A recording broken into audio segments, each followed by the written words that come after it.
कनक news नारे मिछ खबर कनक news room लोगो लगे मिछ खबर प्रसारण करा सोमवार रात नवीन निवास रे बीजेडी गुरुत्वपूर्ण बैठक बसी जो बीजेडी आगधाड़ी नेता मैंने जोगदे जन्मेजय लेंका नामक व्यक्ति उक्त बैठक में जोगदे एक स्क्रीनशॉट भाइराल होभली जन्मजय उपस्थित थिबा नै कनक न्यूज पक्षर कौन खबर प्रसारण करा सूचना मिली जन्मेजय लेंका होउछंती जाजपुर बड़चणार बीजेडी नेता।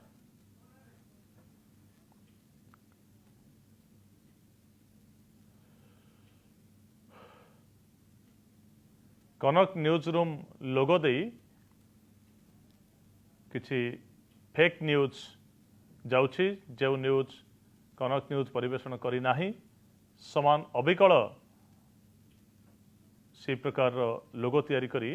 फेक न्यूज कनक न्यूज नारे परिवेषण करिसेंती किछि व्यक्ति जन्मेजय लेंका जोग देथिबा नै खबर आसी किंतु कनक न्यूज एमिति कौन न्यूज परिवेषण करी नाही।